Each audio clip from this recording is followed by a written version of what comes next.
Pisces, hello my dear Pisces. Welcome back sa ating YouTube channel. My name is RJ, your tarot card reader. At ang gagawin natin ngayon my dear is ang iyong second half of April. This is from April 16 hanggang sa katapusan and this is a general reading. Reminder, paalala lamang po na ang gagawin natin ngayon ay general readings. Hindi po ito 100% na magre-resonate para sa ating lahat. So please my dear, lower your expectation pagdating po sa mga general reading. Okay, ayun, nag-volunteer na siya. Thank you so much po pala. Kukunin ko itong pagkakataon na ito na magpasalamat. Maraming salamat po sa mga abangers natin out there. Sa mga nag-avail po ng ating promo noong March 13 hanggang April 13. So maraming salamat po sa lahat po na nag-avail. Sa mga abangers natin, sa mga naghihintay ng upload. Ayan, thank you so much po. Maraming salamat po for your unconditional love and support. Ayun na nga. Okay. So, thank you. So, ito, my dear, later na natin ito bubuksan, ha? Mamaya na natin ito bubuksan, my dear, sa bandang dulo ng ating video. Tingnan natin additional message or additional cards. Okay. So, let's go na tayo, my dear Pisces. Tingnan natin kung anong meron sa yung second half of April. Pisces, let me see. Okay. Empress. Okay. If you are babae, okay, kung ikaw ay babae, be aware my dear. Actually, babae, lalaki na Pisces, okay? Kasi this is representation ng pregnancy, okay? So, possible na baka merong mabuo or merong kang mabuntis if you are a guy. So, kung wala naman jowa, di wag mag-assuming. Char. Okay. So, possible na may pregnancy kasi si Empress is connected sa energy ng pregnancy, okay? Pero, ang pinaka clear na message kasi ng Empress is more on growth, maturity, okay, improvement, upgrade, okay. So may mga ganun na eksena, my dear, possible na merong upgrade sa buhay mo, merong acceptance, merong growth, merong improvement, mga ganun na eksena, my dear. Pero hindi ko aalisin yung nakakonekta na energy sa kanya na may kinalaman sa pregnancy. So kung hindi ka pa ready or kung hindi ka pa ready, you need to ingat-ingat, precaution, okay? Ingat-ingat. Pero kung talaga nagmamanifest ka naman na talaga ng additional member of family, this is the time, okay? This is the chance, okay? So, let's go tayo, my dear, kasi Empress yan, okay? Liwanag kasi dito sa card na to yung kanyang chan, di ba? Kung makikita mo, kitang-kita yung kanyang Bailey, yung kanyang chan, ayan, oh. So, tingnan natin. Additional cards pa tayo, my dear Pisces. Okay. World card. Speaking of baby. Ayan, oh. Diba? Oh, baby yan. Okay. So, i-close na natin yung chapter na yun, ha? Possible, if you are a babae or a lalaki, no? Kung babae, pwedeng magbuntis. Kung lalaki, pwedeng makabuntis. Okay. So, additional cards ay kompleto. The Emperor and the Seven of Wands. Okay, kompleto na yung cards natin. Kompleto na siya. So, sa ibang energy naman tayo, my dear Pisces. Okay, sabi ko kanina, ang Empress is connected sa energy ng upgrade.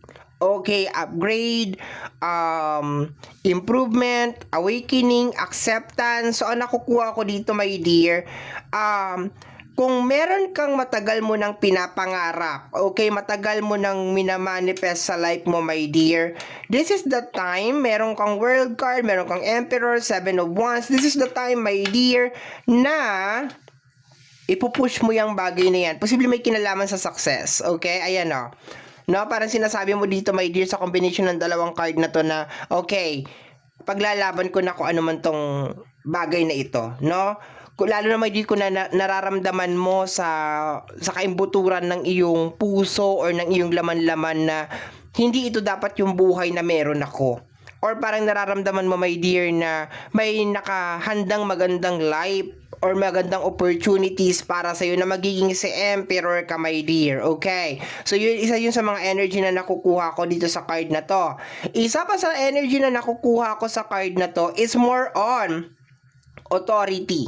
Okay. So maglalagay ka na ng authority. Yung finally para maglalagay ka na ng mga boundaries. Kung meron mga tao na possible na inaabuso ka or meron mga tao na parang lumalagpas na sa kanilang area of responsibility, masyado nang pinanghimasukan ang buhay mo, pinakikialaman or something like that, maglalagay ka na ng boundaries. And kung pagdudugtong-dugtongin natin, my dear, yung energy, mag-e-end up siya doon sa parang 'di ba kini-claim mo yung power mo back. Parang you're claiming your power back and parang sinasabi mo na hindi kayo ang magdidikta para sa buhay ko, parang ganon. Okay.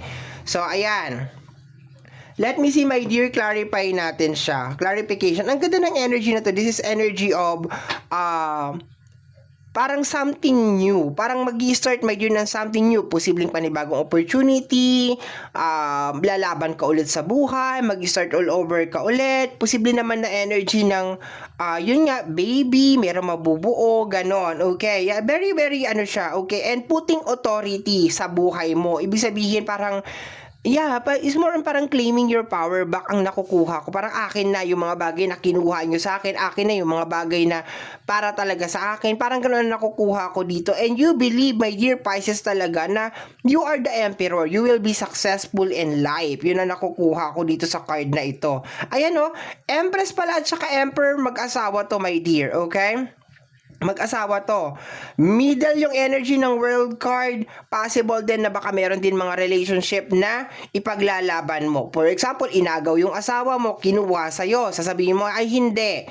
Akin ang asawa ko, walang sayo, Nicole, yung mga ganon. No, kung meron naman din mga issue na may kinalaman sa anak, isa-settle din yan ngayon, na may kinalaman, isa-settle din ngayon, yan, ngayong second half of April, okay? Medyo, ano talaga tong, ano na to ha, reading na to, medyo malalim talaga siya, okay? Ang daming energy na nangyayari. Okay, ka-clarify ko lang, my dear. And then after nun, titingnan natin yung bonus card mo. Okay, Pisces, clarification, additional cards tayo, my dear. Clarify natin siya. Tingnan natin. Additional message pa tayo, my dear Pisces. Okay, eto daw. We have here the energy of the Five of Wands. Okay. So, Five of Wands, hindi yan maganda. Meron mga misunderstanding sa usapin ng relationship. Okay, talagang nagmamanifest talaga dito na posibleng you are putting boundaries, okay? Parang sinasabi mo dito na hindi na pwede yung ganyan, hindi nyo na ako pwedeng ganyanin, hindi nyo na pwedeng gawin sa akin yan, yung mga bagay na yan, okay? Energy ng growth, energy ng improvement. You are also, my dear Pisces, putting an end sa isang rotation or parang isang cycle na parang paulit-ulit lang, my dear, okay? Isang bagay na nangyayari sa buhay mo na parang every month ganun lang ng ganun, okay? Kung merong involved na mga tao, pasensyahan tayo, talagang masasagasaan talaga sila. Makakatikim talaga sila ng something sa'yo sa energy ng Seven of Wands. Okay. Let me see. Meron ako nakukuha na energy ng mga pinaglalaban na mga relationship. Okay, the Nine of Wands. Okay. Possible na matagal na talaga nangyayari to. Isang tension, my dear, sa buhay mo ang mag-e-end. May kinalaman mo to sa usapin ng pinansyal, may kinalaman mo to sa usapin ng relationship. Yes, isang bagay, my dear, ang mag-e-end. Okay, yun ang nakukuha ko dito. Okay? Possible din, my dear, na meron ka rin madidiscover na mga motive ng mga tao, totoong agenda, totoong kulay, totoong intention ng mga tao, my dear, ngayong second half of April. Let me see. Tingnan natin. We have here the Three of Pentacles. This is energy of collaboration. Okay? Pakiramdam ko talaga, my dear, meron mga offering din sa'yo ngayon, second half of April, mga work, mga money, collaboration. Okay, ang ganda nitong energy na to. Meron din mga possible na mga, yun nga, gusto ko sana sabihin na meron mga tutulong sa'yo. Pero ang nakukuha is more parang opportunities talaga, no?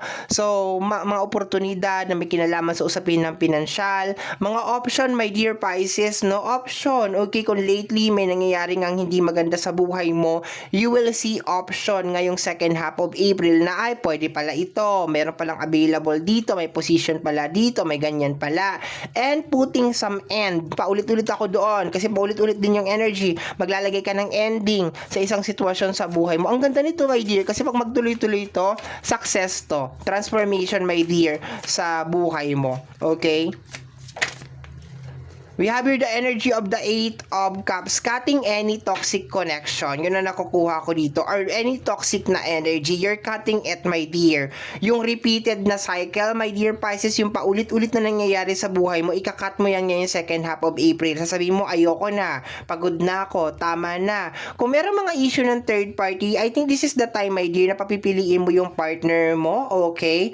Ako ba o siya? Parang ganon, sino ba talaga yung mga ganon, okay? And you will be claiming your power back. Yun ang nakukuha ko dito. Kung meron mga tao na parang kinuha sa'yo, may mga kinuha sa'yo na something, binabawi mo na, my dear, ngayong second half of April. Maganda to, my dear. Process nga lang to. Tingnan natin yung bottom deck of the card. Our hidden message we have here. It is okay to be rejected. Hindi mo na ipipilit ang sarili mo sa mga tao na hindi ka naman naiintindihan. Hindi mo na ipipilit ang sarili mo sa mga sitwasyon or mga lugar na hindi ka naman talaga dapat naroroon. Kasi sabi ko nga sa iyo, my dear, ngayong second half of April, this coming second half of April, my dear, 16 hanggang sa katapusan, nakikita mo, my dear, na meron pang ibang option. Meron pang ibang para sa'yo. Meron pang ibang lineup na para sa'yo. Kaya nare-realize mo na, it's okay kung mare-reject ako. It's okay kung hindi mo naiintindihan yung point of view ko. Kung desisyon ko na ayoko muna magkaanak at ikaw gusto mo, baka gusto mo maghanap muna sa iba, yung mga ganon. Okay? Kung gusto ko munang i-priority yung career, ganyan. Okay? So, I think very open-minded ka ngayon second half of April. Hindi mo talaga ipipilit ang sarili mo, my dear, because you believe, my dear, na merong something na naghihintay sa iyo out there. Lalo-lalo na sa usapin ng relationship. Hindi mo ipipilit, my dear, ang sarili mo sa mga tao na ginagawa ka lang option, ginagawa ka lang panakip-butas. Hindi mo talaga ipipilit yun, my dear. Okay? Yun ang nakukuha ko dito. Okay? Possible na meron talaga mga pag-uusap na mangyari sa loob ng pamilya, sa loob ng relationship. Pero I think this is more on parang closure na lang na mangyayari, my dear. Meron ka mga babaguhin, my dear, sa buhay mo. Ang ganda ng energy, my dear Pisces. I really like it. Okay? Cutting any connection, closing any door na hindi na nagsiserve para sa iyo, my dear Pisces. And of course, opening mga panibagong doors na magdadala ng improvement and upgrade sa iyong buhay. Ang ganda, my dear Pisces. Very nice. Okay? So, my dear Pisces, ito ang nakita natin para sa yung second half of April. Maraming salamat po sa paghihintay at pagsama sa akin sa reading na ito.